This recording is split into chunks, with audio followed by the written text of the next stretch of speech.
SBI consumption opportunities fund. దీన్ని consumption themed equity fund అని కూడా అంటారు. ఈ ఫండ్ యొక్క ముఖ్య ఉద్దేశం ఏంటంటే డైలీ మనం వాడే ప్రోడక్ట్స్ అండ్ సర్వీసెస్ ఏవైతే ఉన్నాయో ఆయా రంగాల్లో ఉన్న షేర్స్లో ఎక్కువ పర్సెంటేజ్ అమౌంట్ని ఇన్వెస్ట్ చేస్తారు. అవి FMCG, retail shops, automobiles, consumer services etcetera అనమాట. ఇవి ఈక్విటీలోని ఒకే రంగానికి సంబంధించిన స్టాక్స్లో ఎక్కువ పర్సెంటేజ్ని ఇన్వెస్ట్ చేస్తారు. దీనివల్ల రిస్క్ అనేది చాలా ఎక్కువగా ఉంటుంది. నెక్స్ట్ మనం ఈ ఫండ్లో ఇన్వెస్ట్ చేసిన అమౌంట్ని 95 నుంచి 98% ఈక్విటీ స్టాక్స్లో ఇన్వెస్ట్ చేస్తారు. అదేవిధంగా 2 to 5% డెబ్ట్ అండ్ క్యాష్ మార్కెట్లో ఇన్వెస్ట్ చేస్తారు.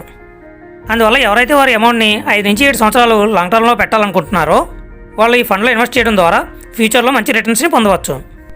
నెక్స్ట్ ఎస్బీఐ కన్జంప్షన్ ఆపర్చునిటీస్ ఫండ్ని జనవరి 1, 2013లో లాంచ్ చేశారు.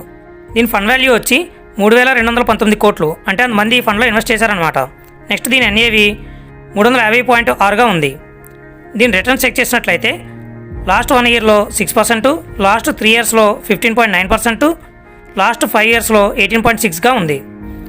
ఈ ఫండ్లో మనం లంసంగా ఇన్వెస్ట్ చేయాలంటే 5,000, సిప్ రూపంలో ఇన్వెస్ట్ చేయాలంటే 500 రూపాయలు పే చేయవలసి ఉంటుంది. దీనికి లాకింగ్ పీరియడ్ అనేది ఏమీ లేదు. అందువల్ల మనం ఎప్పుడైనా ఇన్వెస్ట్ చేయొచ్చు, ఎప్పుడైనా విత్డ్రా చేసుకోవచ్చు. నెక్స్ట్ దీంట్లో షార్ట్ టర్మ్ క్యాపిటల్ గెయిన్స్ కింద 1 ఇయర్ లోపు మనం విత్డ్రా చేయాలి అనుకుంటే 15% ట్యాక్స్ని కట్టవలసి ఉంటుంది. అదే లాంగ్ టర్మ్ క్యాపిటల్ గెయిన్స్ కింద 1 ఇయర్ కంటే ఎక్కువ ఉంచి తర్వాత విత్డ్రా చేయాలి అనుకుంటే 12.5% ట్యాక్స్ని కట్టవలసి ఉంటుంది. కానీ దీంట్లో ఫస్ట్ 1 lakh ప్రాఫిట్కి ఏ విధమైన ట్యాక్స్ అనేది ఉండదు.